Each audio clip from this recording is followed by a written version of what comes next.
Hello and welcome to Hope Unabridged. I'm Casey Brennan. I'm Angie Elkins. And we're so excited to be here today with you. We have a very special guest. We're going to be talking with Scott McKnight on building a goodness culture. Yes. I'm so excited about this because I feel like this has really been missing in our society lately. But I don't know, maybe it's there, but it just seems so overtaken by just ickiness right now, you know? Well, I think you and I both share an affinity for the local church. Yes. And right now, I think across the United States especially, the local church has been very much under attack. Absolutely. And so I think diving into this of building a Tov culture, which means goodness and good in Hebrew, that's so important. It is. It's really great to hear someone talk about just light and salt and all of the positive things about being a Christian, because it does seem like we've been under attack so much lately. So I love his take on this. It's just really fresh and encouraging and inspiring. So it's so needed right now. I think you guys are really going to enjoy him. Yes.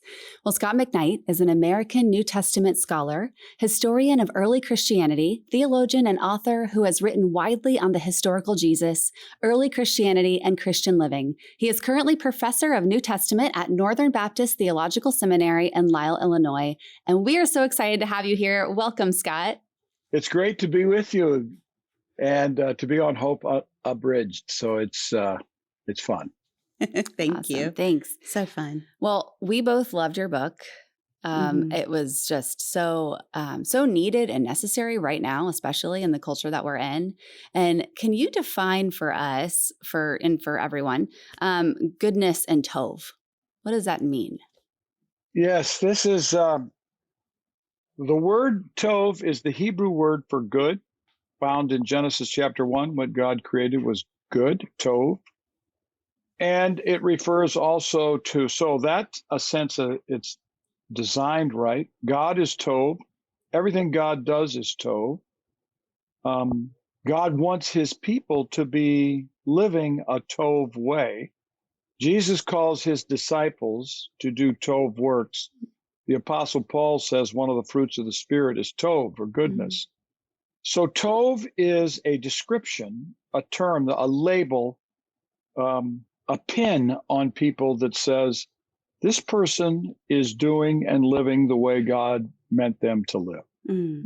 This music is the way music is designed to be. This mountain is the way God designed mountains to be. That sort of idea of beauty, excellence, and moral quality all in one. That's beautiful. It's a beautiful. That is beautiful. Yeah. So let's kind of juxtapose this against what is not Tov. So could you tell us maybe some things that we see in our current culture that you would say would not be called Tov? The Old Testament constantly poses Tov against Ra, the Hebrew word for evil or wickedness or injustice. So in our society, let's say, abuse of children is not Tov. It's Ra. It's evil. It's toxic. The misuse of power in churches is toxic. Our social media conversations tend toward the toxic. That's true. Our political environment today is toxic. Yeah. And we as Christians have an opportunity to salt these various things with Tov and to pray and to work for Tov to sprout and to grow and to flourish in a way that can overcome so much of this toxicity. So I love that. Yeah. Casey and I were just talking about the importance of the message of goodness. You know, the salt and light message was the message of Jesus, right? Yes, and so that's right. Of course, it's always been the mission of Christians to infuse salt and light into these dark places. And it should actually be the easiest to do right now because it is so dark, right?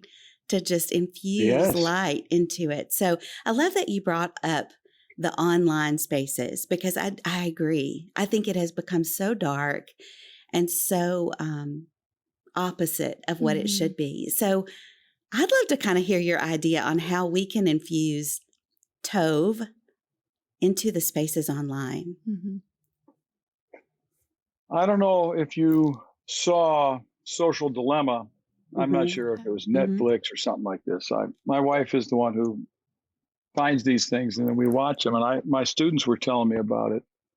Social Dilemma reveals that our Facebook and our Twitter and our Instagram, but especially Facebook and Twitter, are controlled by bots. Let's say below the surface. I like to use that expression.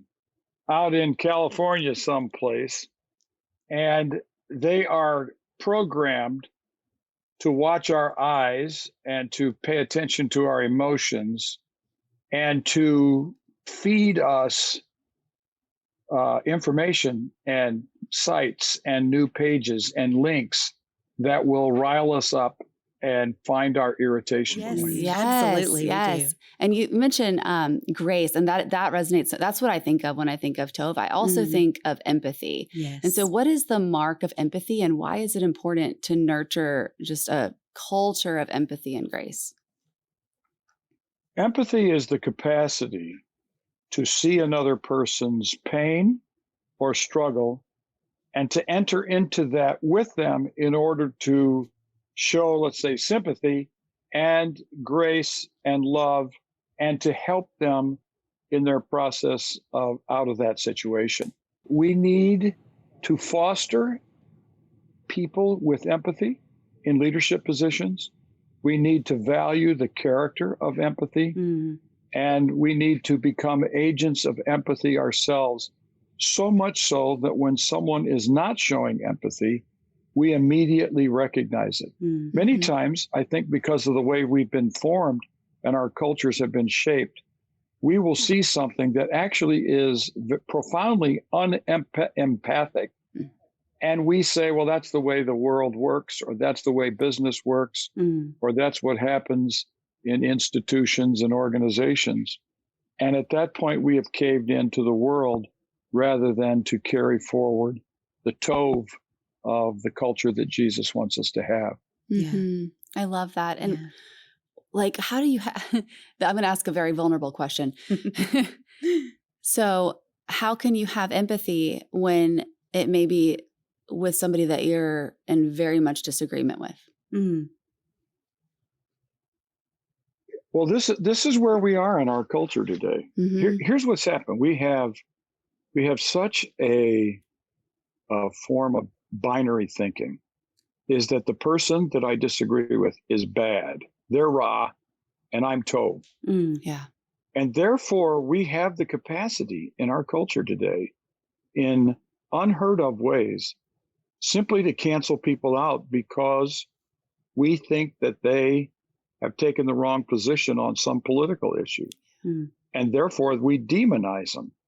And now we have such a culture war that is so deep that we have people who cannot even talk to one another without becoming enemies. And so I believe that we have to get a bigger coffee table, and we have to put more coffee on the table, and we've got to have more people at the table who disagree with us. And we have to learn to talk with one another. You know, if I sit there and read what someone has said, I can disagree with them all I want. I can disagree vehemently with them.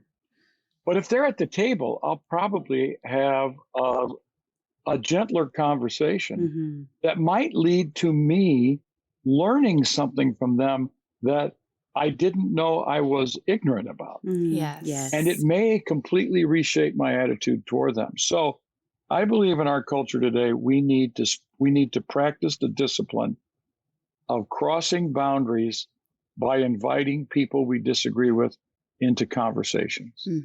I think that's amazing. And a statement you just made that really stands out to me is when you said, someone may say something that I did not know I was ignorant in. And I think just simply realizing that we don't know everything is part of it. Just realizing there's so much to learn. Mm-hmm. There's so many perspectives I need to hear. There's, I feel strongly about what I believe about certain things, but you know what? I could be wrong about a whole lot. I just read yesterday the arrest of the Apostle Paul in Jerusalem, in Acts 21 through, it goes all the way through chapter 26, where Paul has people who are really uptight about him. Mm-hmm. And he comes to the temple and everybody blows up. And yesterday, so Paul ends up in Caesarea where he gets a little bit safer trial. And what I was looking at was how his opponents, zealous Jewish people, described what he was doing and how Paul described it. They were at total loggerheads. And what I tried to do yesterday was their representation of Paul remotely fair? Mm-hmm. And the answer is, from their perspective, Paul was a super threat to their society. Yeah. Now, I agree with Paul, but I think I can understand why they were so bothered by this guy who was out on the mission field bringing Gentiles into the people of God, and he didn't demand that they follow the law. Mm-hmm. This was a total threat to their temple life and law way of existence. And I wanted to try to understand their point of view. And I think only when we try to understand the other side's point of view will we be able to make progress in our polarized culture today. Mm-hmm. That's Tove. That's Tove. Yes, I love that. It's interesting that you bring that up because just recently I was studying the intertestamental period. And so a lot of history around the Pharisees and the Sadducees and the church leaders come out of that. Mm-hmm. And it was it was almost the same realization for me. Like, I obviously am on the side of Jesus, but when I began to understand why the Pharisees felt so threatened because of what they were building and understanding their way of life, I could understand a little bit why it was so radical that Jesus came in the way he did. And so even just putting on the lenses, of other people, it's so important. Well, we tend to make Pharisees some kind of rigid, mean-spirited, ornery, picayune legalists, where if you study Pharisees and if you study their descendants in contemporary Judaism and the history of Judaism, you will discover so many overlaps with our way of doing things. So the Pharisee tension with Jesus was because they were so close and yet so far away. The Apostle Paul can say on trial, well, sort of on trial, before the Pharisees and Sadducees, he says in Acts chapter 23, I am a Pharisee and the son of a Pharisee. He didn't say I was. And I have long believed that Paul continued as a Christian Pharisee. And if we can just accept that category, there is such a thing as a Christian Pharisee who is entirely fine. We will do much better in understanding the tensions between Jesus and Paul and their Jewish contemporaries. Oh, so yeah. good. I love that. One of the things in your book that stood out to Angie and I on a personal level was how in building a goodness culture, we should be empathetic towards women and elevate women in the church. And I would love for you to kind of share what your thoughts were on that, because that was something really meaningful to us. Really meaningful. Do you people want to get me in trouble, or do you want to get yourselves in trouble? No, nobody. No, we want to change everything. Okay, so all right, here's something to pay attention to. All right, almost all, let's just say, Christian organizations and churches are almost all formed by men. too many of these cultures are toxic. Mm-hmm. All right, let's just not deny this. There are a lot of toxic, power-driven, narcissistic-led, unempathic cultures where institutions matter, et cetera. I'm not blaming men for everything, and I'm not saying that women are always innocent. But let's just say that the vast majority of these organizations and churches have been shaped by males who've shaped the culture. Here's something I believe. If women are put at the table and power is shared, those toxic cultures would be less. Women operate, and I think these are two terms that are seen, and I don't want to be too stereotypical, but I think this is right. And I read this recently in a book by Anne Marie Slaughter called Renewal. Women will build cultures that are shaped by two words: connectivity, connection, and collaboration.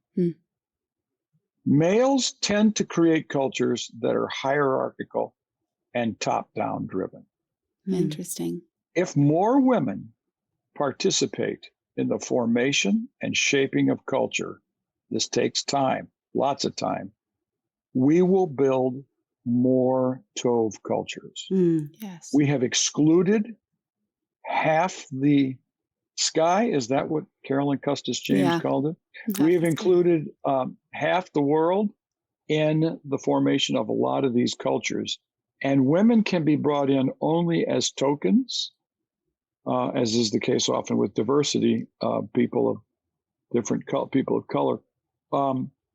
They're brought in to kind of make a visible demonstration. See, we have women in our culture. I heard this recently from a pastor of a mega church, and 3 people immediately wrote me and said, don't believe him. It's all performance. It's not true, because all the decisions that matter are made behind closed doors by 3 men.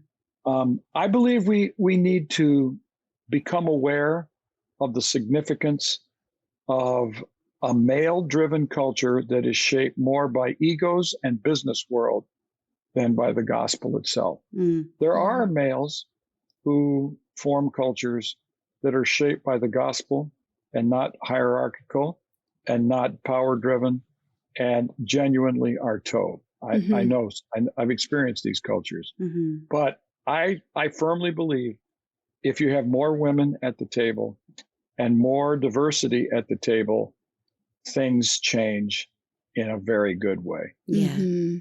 That's beautiful. I love that. So how can churches do that? How can they benefit? How can they create that space and share more voices of women and stories within their culture?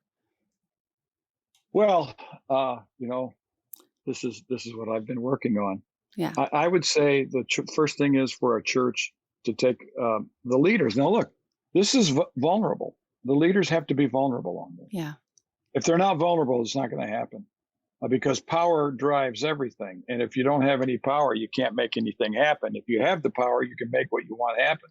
All right. So I think they have to take a very honest, serious look at their power rooms.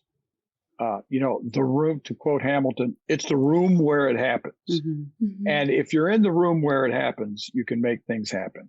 So who is in the room when things happen? And what are the proportions and demographics? If it is entirely white males, it's time for some white males to leave the room and put someone else at the table and let them make the decisions. I know pastors who have become convinced that their church is insufficient at the level of diversity, and they have resigned and handed over the reins to other people. Wow. These are very difficult decisions. Yeah. And we need more of that. And I understand that some people are going to call this affirmative action. It's not affirmative action. It is the reversal of toxic cultures shaped by only one voice. And we need to think about that. That's one thing. The other thing is to take a very serious look at the New Testament's vision, say Galatians 3:28. where Paul explicitly says, in Christ, there is neither Jew nor Greek, slave nor free, male and female. He wanted people to realize that there is something that transcends all this, and we need to strive into that transcendence in our power meetings so that the culture of in Christ will flourish in our churches and organizations. How's that? That's perfect. It makes me want to, makes me tear up. Absolutely. So I want to talk to you a minute about the celebrity culture. And the last time you and I spoke, the podcast, The Rise and Fall of Mars Hill, had not come out yet, but I'm wondering if you're listening to it. I've listened to 2 episodes, and it is so disheartening to me that I haven't listened to anymore. I hear so much about it, so I know about it. Okay, so one of the messages of that podcast is that we tend to elevate charisma over character, and some of us even prefer a narcissist in the pulpit. But here's my question. We are sheep who want a shepherd. So how do we find the difference in being sheep who need a shepherd or just people who want a king? What is the difference?